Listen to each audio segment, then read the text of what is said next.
Now will we see the magic?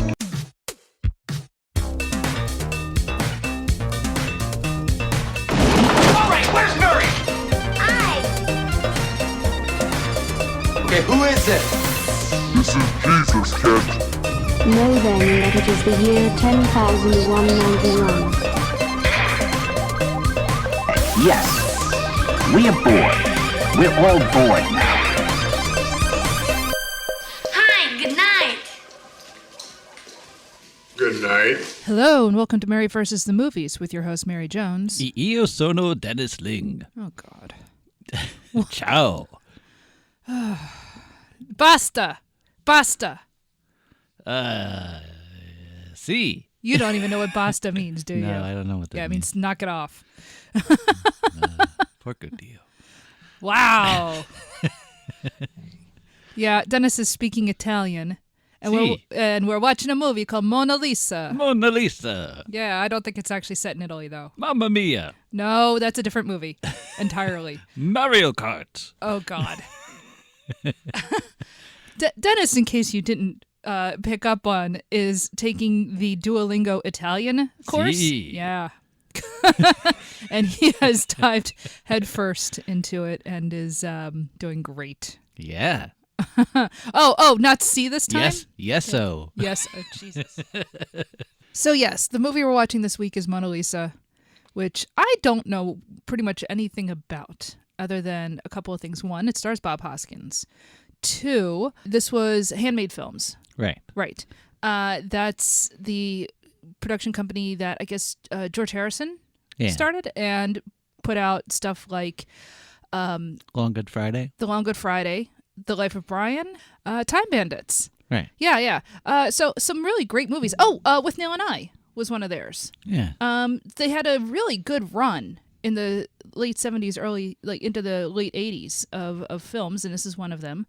I don't really know a whole lot more than that. I think this is some sort of romantic crime drama, but I'm not sure. So that's it, and that's kind of all I know. Did Handmade Films start with like Life of Brian? I think so. Yeah. Okay. They couldn't get funding to do Life of Brian because look at what it's about. Yeah. And also I don't know that the Holy Grail made a whole lot of money. Yeah. So yeah, George Harrison stepped in and said, "Hey, I'll create a movie production company, and because I'm a Beatle and I've got lots of money and I can do that." And thank God he did. Yeah. You know, because there's some great movies that came out from Handmade Films. So Step up, Mick Jagger. Come on. yeah, right. Oh, no, I want to be an actor. No, be like George Harrison, occasionally dabbling just here and there as a joke, but really just putting his money where his interests are. Yeah. No, I got to be in Free Jack. I was going to do the same thing. Oh, no, I'm afraid of the dark. Is Free Jack from the 80s? I don't think so. Oh, because I kind of want to cover it because I've Yeah. never seen it, but it sounds awful. But anyway, this film, as far as I know, is not awful. So, yeah. Do you have any knowledge or thoughts about Mona Lisa? You can't tell if she's smiling. Her eyes follow you all around the room. I can't draw a straight line with a ruler. I really did ask for that, didn't I? God.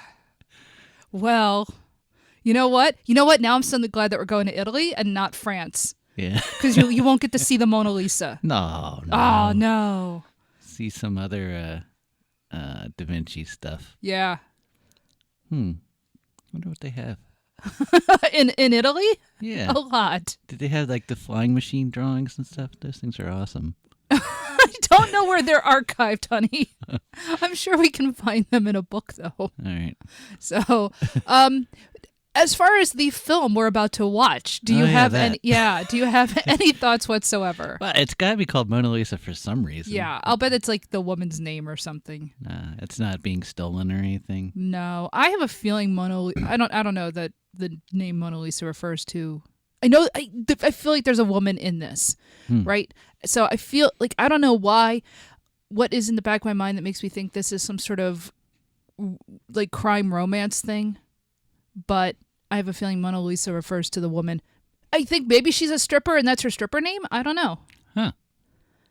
I don't know if I'm remembering any of this correctly or not. Okay.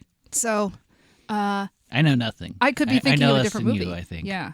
Well, that's good. No, Yeah. that's not good, but, you know. Mary and Dennis versus the movies. Yeah, very much so. It stars Bob Hoskins. Now, we loved him in The Long Good Friday. Yeah.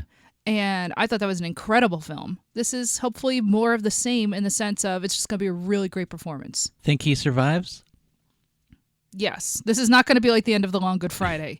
Which, by the way, if you have not seen, go and see. It's a great movie. He does not die at the end of The Long Good Friday. Look, the end of the movie. They had a sequel planned. Did they? He jumped out the car. No, I don't Yeah. believe any of this. It's true. This is something you made up. No, this is actually true. No, that's terrible. I'm so glad that didn't happen. Yeah, It's such a better ending the way it is. yeah. Yeah. So, by the way, we've spoiled The Long Good Friday for you. Sorry. But go watch it because it really hasn't been spoiled. It's worth seeing. He's almost killed by Remington Steele, but then he jumps out. He does not jump out at the end. That doesn't happen. Look, it doesn't. Look, we discussed this when we watched 2010, the year we made contact. I don't care. If it's not on the screen, it's not in the movie. I don't care what they thought they were doing. So, All right, shall we go watch Mona Lisa? sure.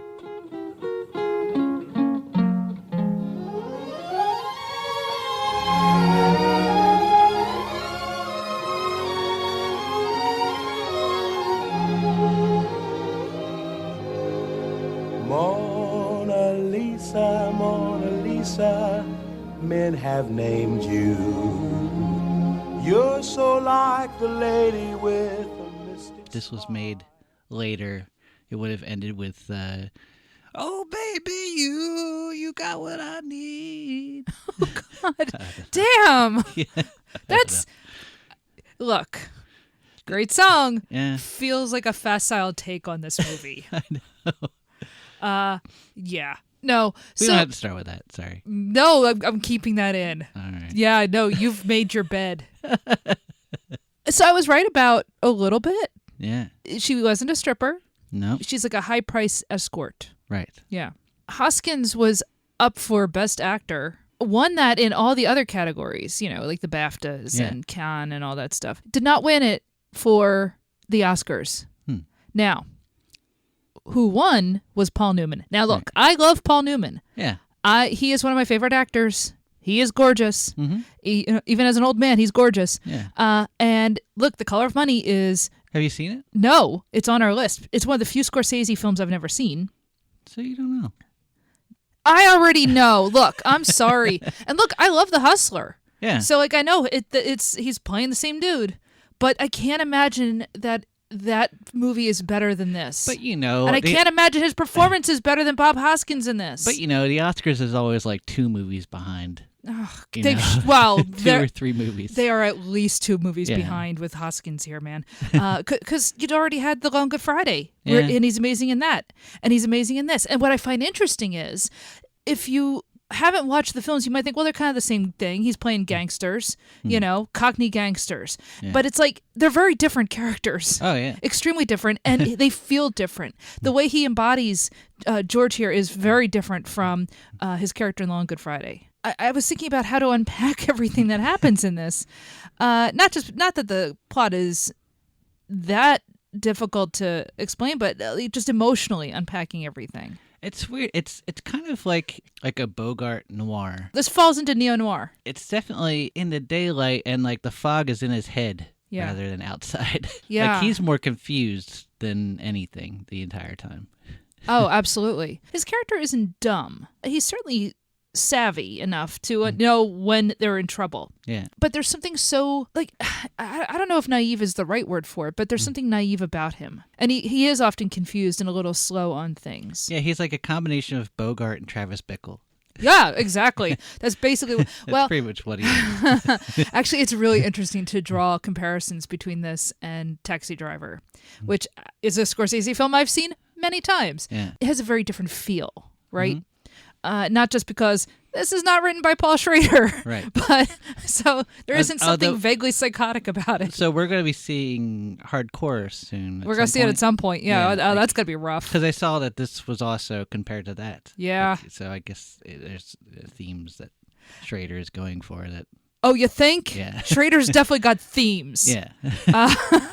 Yeah, at some point we are going to watch Hardcore, which I know enough about. I don't know how it ends, but I get the idea, and I've certainly heard the clip of George C. Scott. George C. Scott, maybe he's not exactly the American Bob Hoskins. That's not quite the right thing, but it is interesting that they're both actors of such gruff, coiled masculinity in a way. Yeah. That they're interesting to watch be upset, and this is sometimes an upsetting film, right?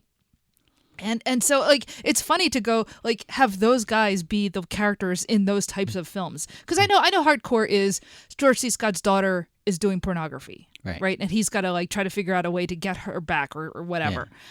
This is about a man who becomes the chauffeur for a high-priced escort and falls into that world and is employed by her to try to get this other girl back out of that world, or at least away from a very violent pimp. At the same time, he's falling for her. Right. But the problem, of course, is that he is falling for this woman. Yeah. It's a very interesting story about what it is to be used by people.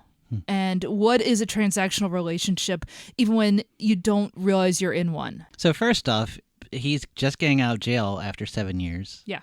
And what was it like 7 years ago? This is like the most naive gangster. Yeah. Well, late 70s. Yeah. He is naive because he's slow on the uptake. But here's the thing. Like, he's a gangster. He's like a low-level dude. Yeah. Right? He goes to jail because he didn't rat out his boss, who is played by Michael Caine. Who obviously was like a lower-level gangster at the time. Yeah. And before he became whatever he is now. So it's not like he's not a mastermind or anything. He's like Paulie Walnuts. Yeah, he's not the brains of anything. He's muscle. So he gets out of prison, and so I didn't rat you out. I'm back. Give me a job, man. Yeah. What else am I going to do with myself? Now, he does have this buddy Thomas, who is, I guess, part mechanic, part artist. Right. Like, I suppose he's making the art in his spare time. Right? Like, is he an artist or is he just selling it? Maybe I'm mistaken. I thought he was. Maybe he's selling the weird art. It's very hard to tell because you cannot understand anything he's saying. So as Thomas, Americans, we were like, "What is going on here?" Look, Robbie Coltrane's great, right? Yeah. But I couldn't understand half of what he's saying. Yeah. Look, it's very rare that I'm thinking, should I have the closed captioning on? No. But the first, I'm sure your mom was thinking. Oh my God, yeah, and I don't blame her because like the first 15 minutes of this movie it's Bob Hoskins and it's Robbie Coltrane and it's a whole bunch of like you've got this Cockney accent and you've got this Scottish accent and they're both fighting my ears. And look, I get it, man. I'm from Philadelphia. It's not like people always understand what I'm saying with this mouth, but like I asked you to just keep turning up the volume because I honestly didn't want to surrender and put on closed captioning. I'm like, no, that means I lost. So I couldn't quite tell if he was actually making the pieces of art or if he was selling them, because he saw like those statues of the Virgin Mary, and so like maybe he was selling those while at the same time he has like an auto garage that Hoskins is living in. So he goes to get a job with his old boss, played by Michael Caine. He doesn't meet him until halfway through the film. I know, it's interesting that Michael Caine's only in this for like a few scenes. He's a huge presence in the film. Yeah. And he is a menacing presence, but he's barely in it. He apparently only filmed the entire thing in like a week. He was in something like 6 movies this year. Like he was in an insane number of films in 1986. One of them was Hannah and Her Sisters, and he got an Oscar for that actually. And he's great in it. When was Jaws 4? I wonder if that was the same year, actually. Oh, my God. Could it have been the same year? Holy cow. Yeah. I kind of want to find out, was Michael Caine in Mona Lisa and Hannah and Her Sisters the same year as Jaws 4? I think we need to find out. Hello, IMDb. Why don't you tell me? All right. No, this is important, Dennis. It is. Because it kind of gives you an insight into Michael Caine's career. Jaws 4. Okay, Jaws the Revenge actually is a year later, 1987. Okay. But that means he was filming it this year. That's nuts. Yeah. How do you go from like this and like Hannah and Her Sisters and you do Jaws 4? Look, the man, I think he understands what acting is better than anyone. Yeah. I'm deadly serious. The man knows it's a job and he brings it when he's doing the job, but damn. He's great. Did you hear how old he was? 52. He's my age. Yeah. Exactly. You don't look that dissimilar. Yeah. I mean, you don't look like Michael Caine, but I'm just saying he looks like he's 52 in this. You look like you're 52. Thank you. You know, No, I just mean it's nice to watch a movie where people look like human beings. Yeah. Thank God for British cinema where people still look like they don't have veneers. They don't look weird. Or at least back in the 80s, they didn't look weird. Yeah. You know, it's kind of nice seeing these very rumpled faces. Even the women are vaguely rumpled. Early 80s American cinema, they still had that a little bit. Yeah. It was left over from the 70s. God, the 70s were great if you're ugly. Yeah. I should have had a career back then. That would have been great. Yeah. Danny DeVito would have nowhere near the career if he had started later. No. No one would take a chance on that one. Absolutely not. You would never have had the show Taxi. No. Oh my God. When the best looking person on your show other than Mary Lou Henner is like Tony Danza. Yeah, right? Oh, did you see pictures of him when he was a boxer? Like when they picked him up? Like he was actually a boxer. Why? But, What did he look like? he looked kind of hot. I don't know. Well, it's possible. But I'm just saying, the rest of the cast. I mean, he gradually paluked out, but Don't we all in the end? Yeah. I'm sure we shouldn't be talking about Taxi. We should be talking about this film. But this film is so... It's great. Like, here's the thing. I actually really... I really enjoyed it. I found it really fascinating. It's a rough watch, though. There's a lot of violence in it. There's this kind of running story thing. From Robbie Coltrane, he writes detective novels of some kind. Oh, I thought he read detective novels. Is he writing detective novels? You know what? I think this is just us not following what he was What saying. he's saying. Because I thought he was writing them. I thought he was writing them, and there was something, and they were changing the story throughout the thing. Yeah. Where at one point a horse is the victim of a murder. That was so confusing. At first, like he was saying, like, is the horse the killer? No, the horse is the victim. And at the same time, Hoskins starts telling his story, like what's going on in his life now, as if it's a story that he's writing. And at one point, I could have sworn, and maybe I was just hearing things, but I could have sworn he said, like, so he's, in love with this tart, the woman that he's the escort that he's driving around. Yeah. And at one point, I could have sworn he said that she was actually a man. There's another scene where she's buying clothes for him, and he's like, "Why are you buying these men's clothes?" And she's like, "Oh, it's for you, silly." Mm-hmm. And then she says something about she likes men's clothes. Yeah. Yeah. And so Neil Jordan later does The Crying Game, which is, like, spoiler alert about it. To my knowledge, The Crying Game is a member of the IRA falls in love with a chanteuse, I think, who he thinks is a cis woman and might... I don't know if in the time that it was made, whether they would have had the idea that the person is doing drag or is a trans woman who has not had bottom surgery, whether because she doesn't want it or she hasn't had it yet. I have no idea. That's all I know about what happens in that film. But yes, the idea is, I think you're a cis woman, but turns out you're not. Lola. Yeah, it's Lola. Yeah. But so, yeah, one of the stories that they start telling each other back and forth, Bob Hoskins starts telling that, and it turns out he's basically describing, like, the plot of The Crying Game. But what I'm wondering is that maybe that was what this plot was supposed to be. Oh. And the studio is like, oh, we aren't going to do that. No, just lesbians is fine. Because the end of this film is lesbians. Yeah. And it's kind of important, unfortunately. Mm-hmm. I don't know what Neil Jordan's, like, relationship is with, queer stuff. Yeah. But...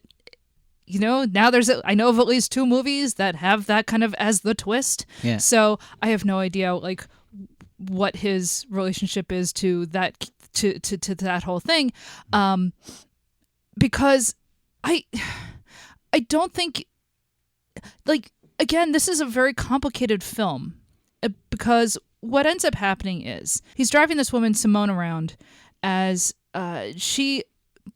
For the most part, she's working for Michael Caine as a high-priced call girl that he uses to get in good with important people. So it's a little, it's kind of not dissimilar in some ways to sort of what's going on in Eyes Wide Shut, right? Like, it's that whole world. I mean, he's basically, it's like Jeffrey Epstein, right? It is, we use women as a way to get a foot in the door with powerful people. Right. We use sex, we use women, we abuse women, you know? Like, in Simone's case, she's actually comparatively fine because she's free of violent pimps and stuff. But that's not where she comes from. Right. And so part of the story is, now that she's got this driver that she trusts to do this job for her, like, and we'll get into like how that's complicated. She wants him to go and rescue this other girl that she used to work with on the street because she knows that the girl is being abused by this one pimp who was her former pimp and was abusive to her.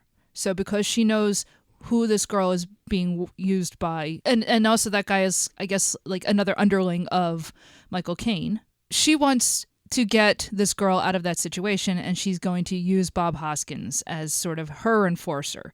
So it's, once again, he's being employed not just like, he's not just being employed as her driver, but now he's essentially her like doing her dirty work. But it's not dirty work because what she wants is good. Yeah. She wants to get this girl free of this situation. What he doesn't understand, of course, is that the reason she wants this girl out of that situation isn't just because this is horrible and she knows this is really bad. It's also because that's her girlfriend. Yeah. So you get to the end of the film when they actually do get the girl out of that situation, and then they see each other and they start making out. It's just like, oh no. Oh no, insofar as, you know, he has built this relationship with Simone, and it's one of these things where it's like, yeah, he works for her, but he's falling in love with her. Yeah. Or what he thinks she is, right? Because, you know, so it's, and again, it's sort of complicated where, you know, he's white, she's black, he's, you know, kind of this low-level gangster and very uncultured. Yeah. I guess is the best way to put it. You know, he wears loud shirts and Yeah, like the beginning of the film, like he's sent to be her driver. yeah. And she looks at how he's dressed and she gives him money and says, like, you know, get some nice clothes.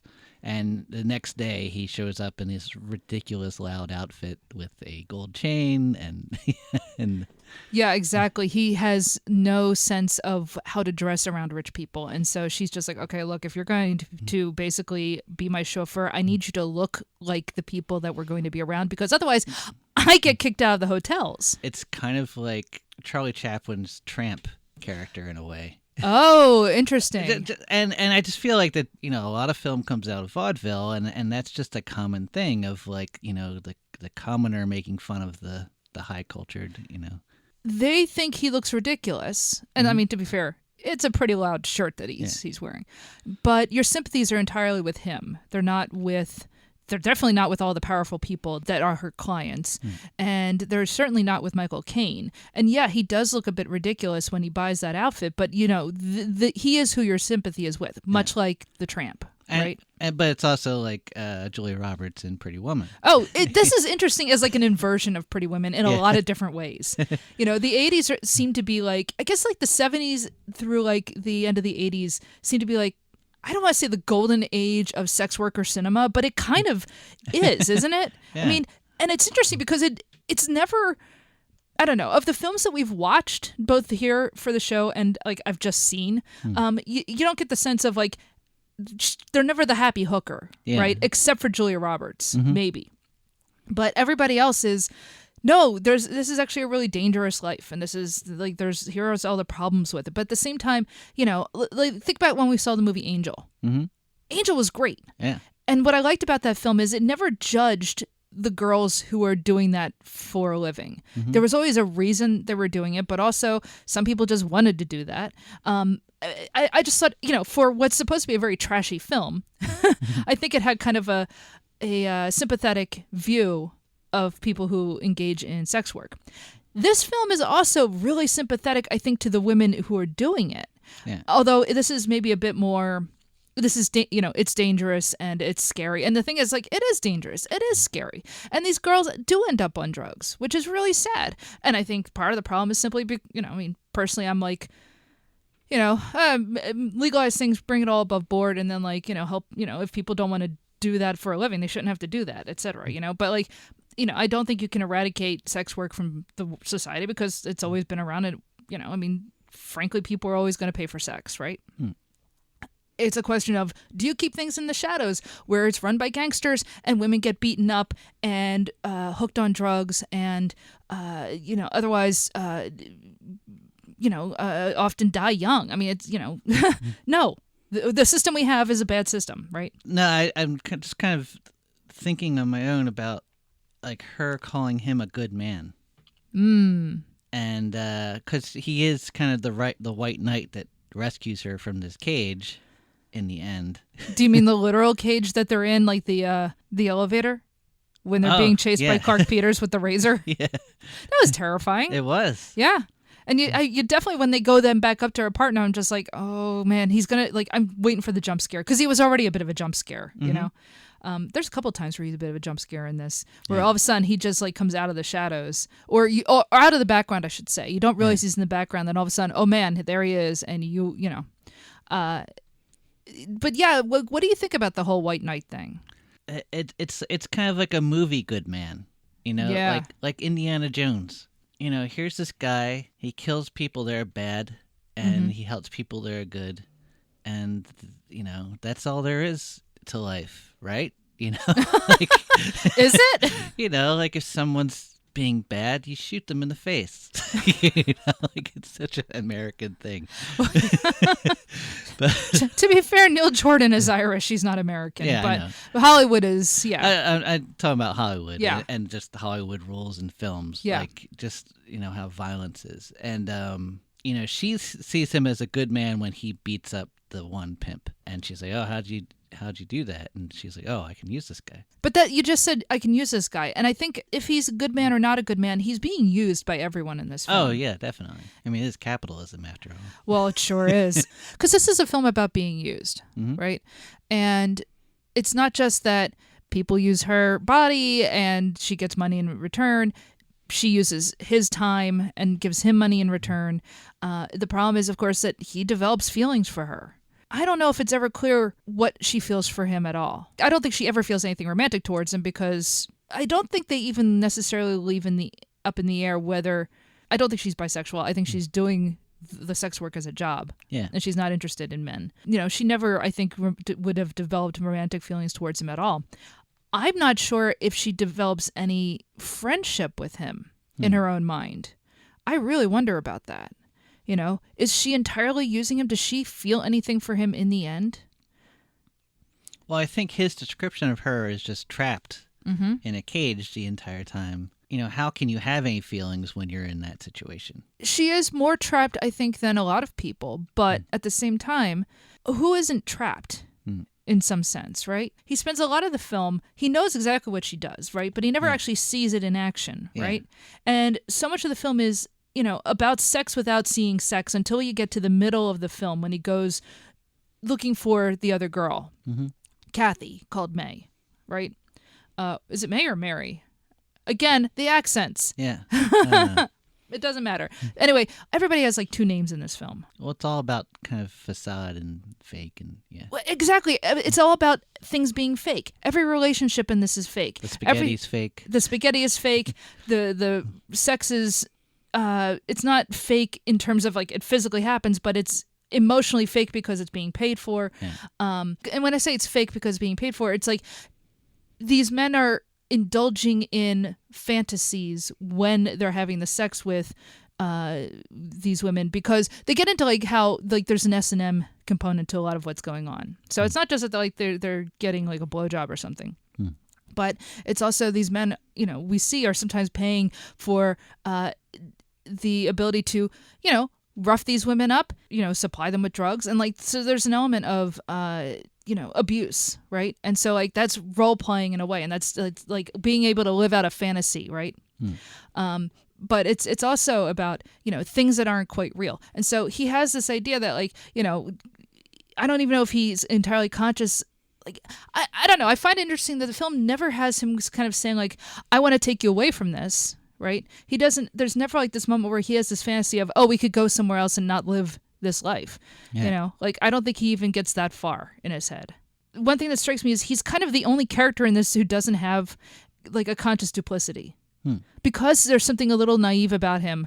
I don't think he's able to be duplicitous. Not much, not really. He tries, the most he does is with his daughter, just so his daughter doesn't quite understand what he does. But we don't even see him really do much of that.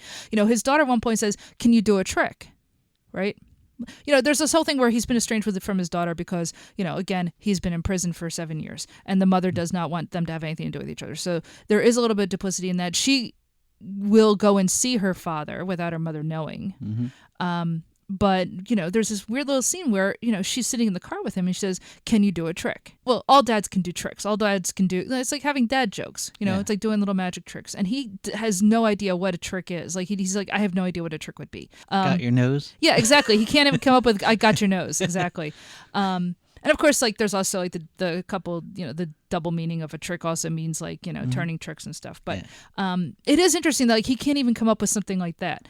And he's not even the one necessarily being duplicitous with the mother. It's the daughter is doing that. Yeah. You know, there is something so interesting about the way that he is so guileless, I think, you know, and he's just not, I don't know. He's an interesting character because he can't be fake enough to get by in this world that he's in. Yeah. He does get the girl out though. And they escape from Michael Caine and Clarke Peters, and they go off to Brighton because the girl is obviously on heroin, and so they hole up in a hotel, and she's trying to like, get, you know, Simone's trying to get the girl off drugs, and you know, this is when he realizes that, you know, essentially, I've gone through all this stuff for you. I've been slashed. I'm being hunted by other gangsters. You know, my entire life is upside down. And, oh, I did this all because this is your girlfriend. Yeah. He was never told this is what the idea was. He didn't know she was gay. You know, and so he thinks, essentially, she uses him. She knows that he loves her. That's the sense I get from the film is she knows that he loves her, and so she says it. Yeah, she says like, "Oh, you're attracted to me," or whatever like that. Right. Yeah. And she just uses him. Now, I mean, granted, she's using him to get her girlfriend back. It's not like she's doing something wrong in that sense, but it is duplicitous because she never says, "By the way, you're not just getting this girl because she's in danger. You're supposed to get her because she's my girlfriend. He wants romantic love, and he's never going to get that. You manipulated this poor dumb schmuck." Did she say to get her out, or did she say to find her? I don't know. This is an interesting... Because like I feel like he just kind of blunders in and just blows up the operation. Like that's an interesting question, yeah. And I couldn't tell if like is this what she wanted, you know, because it's like like ending her career or whatever, and oh, that's a really good question. Like it's like it just seems like he's just kind of blundering in like Uncut Gems style. And I don't know. I see what you're saying, and you're not wrong. But I also think maybe she hadn't thought it through. I don't think she thought through all the way the implications of getting, you know, finding this girl and what was going to happen because, you know, she had to get away from this pimp. Right. And she's protected because she's she's so valuable to Michael Caine. Yeah. I don't think she thought through what it would mean to get the girl out. There's like this kind of heart-wrenching confrontation between George and Simone. You know, now that he knows they're never going to have that romantic relationship, he just blows up at her. It gets so angry and violent. Not as violent as other people have been to her in this film, obviously, but he's just so completely devastated, and this is a man who doesn't know how to deal with those feelings at all. Yeah. And so he blows up at her right there on the pier in Brighton, and split second has to turn on a dime because oh no, here come the gangsters. Yeah. We're going to die. You know, it's a really fascinating. It's really well directed. The turn that they have to make in this, where he has to, you know, put all of his own anger back into a box in order to make sure that they aren't killed. Yeah. It's really well done. And they end up back at the hotel, and there is a shootout with the gangsters. But what I love, or what I find fascinating, is he's not the one who kills them. No, she does the Travis Bickle thing. Yeah, and it is a lot like the end of like probably staged the same. You know, I mean, like they're probably in the same spots in the rooms That's a good question, actually. I kind of want to go back and watch that now. Because like the scene where he goes up with the one girl, the scene where he goes up into that room is almost exactly like that. Going up the steps into this darkened hallway into this, it just felt the same. Oh yeah, no, it looks so much like when Travis goes up with the Jodie Foster's character. And the guy coming out from the shadows is the same. Here's some demon from hell, appearing. Yeah, it's interesting watching this and just realizing, you can definitely see echoes. And I'm sure, as you say, they're conscious echoes. Yeah. Of Taxi Driver. The mood is so different. Yeah, I mean, Hoskins and Bickle are just different characters. Oh yeah, George is nothing like Travis Bickle. Yeah. I think George is he's a little weirded out. He doesn't react in the same way as Travis Bickle in that Bickle's whole thing is I have to save this person. Yeah. Now, to be fair, he's saving Jodie Foster, who is a child. Yeah. Right. And there is and this film is also partially, I'm trying to save this child. And both movies specifically mention the age 15. Yeah. And the sad thing is that, a lot of these kids are under 15. Yeah. These movies, they make a point of differentiating the difference between 17 and 15. Yeah, and guess what? I mean, is there a difference? Sure, but it's not enough of a difference to make 17 okay. Right, exactly.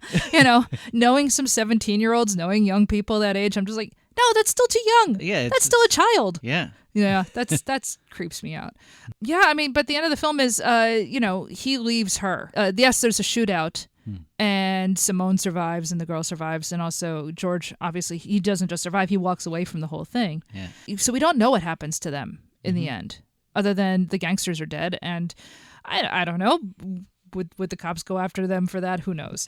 The end of the film is George back with his buddy Thomas, Robbie Coltrane, and finishing up his story and fixing a car. He's gonna basically live a quote unquote straight life as a car mechanic.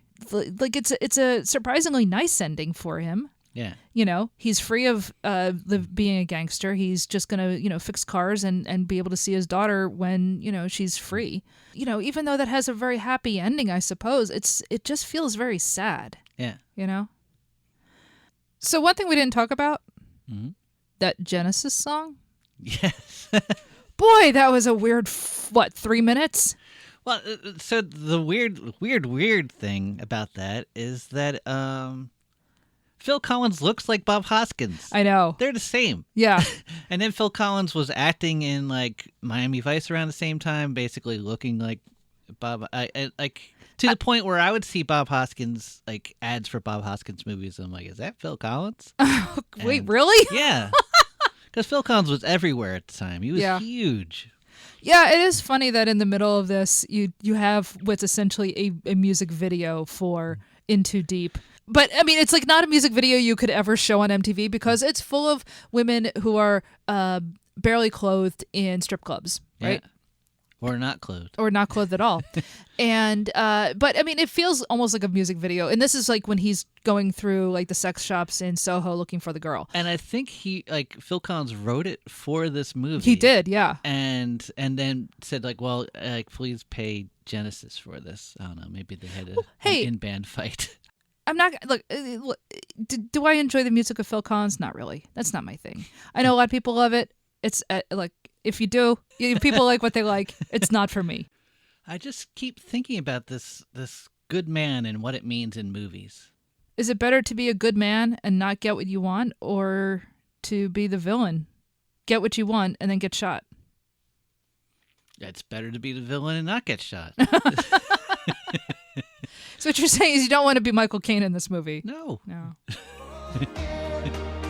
Listen, you know I love you, but I just can't take this. You know I love you, but I'm playing for keeps.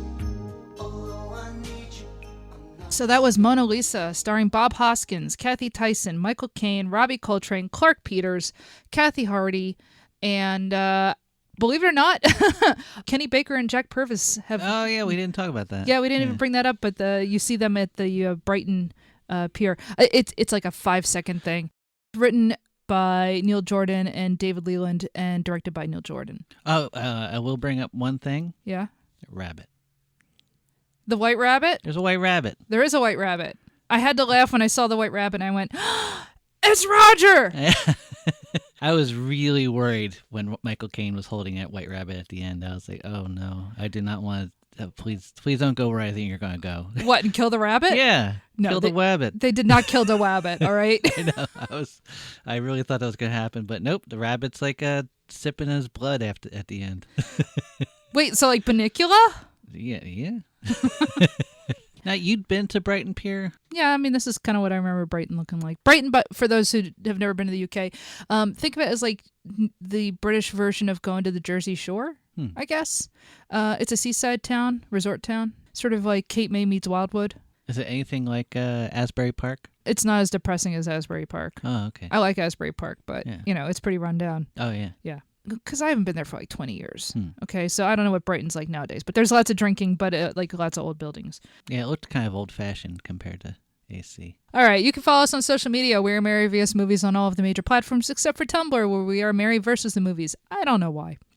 So yes, we are on X, Twitter, whatever you want to call it, Mastodon, Blue Sky, Instagram, TikTok. We have a TikTok. Dennis has done some fun cartoons on there. Mastodon's still around? So you can follow us all those places. We are on all of the major podcasting platforms, I think, except for Amazon Music that I need to figure that out. But otherwise, we are on Apple Podcasts where you can rate and review the show. And we would really appreciate it if you did. We are on Spotify. We are on... I mean, Google Play is going away, so I guess we won't be on there very, very long. So I don't know what to do with that is, but you can find us on like Overcast and things like that. So otherwise, you can get our RSS feed and just plug us into whatever your podcatcher of choice is. We have a Patreon where you can help support the show for $3 a month. You would help pay for things like our server costs and our Zoom account for doing interviews, which we're going to start having guests again. We've just been really busy with work, so we haven't, when we're able to record our show, it kind of moves around a little bit, but things are starting to slow down, hopefully. So we're going to start having guests soon. And what else? For those $3 a month, you also get access to our second podcast, Hollywood Avalon, where we watch Arthurian movies. And it's anything from Indiana Jones and the Last Crusade to the one that's going to come out soon, Unidentified Flying Eyeball, which is not a great movie. It has good things in it. It's not the worst.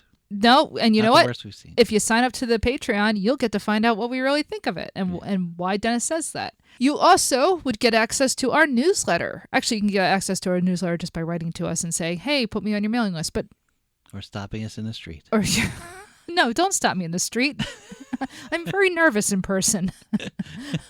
I'm not saying I have crippling social anxiety, but, don't stop me in the street. Okay. No, you can, whatever. Nobody knows what I look like, right? How about International Woman of Mystery? People know what you look like. Oh, that's right. We have Instagram. Instagram. That's true. Anyway, so newsletter.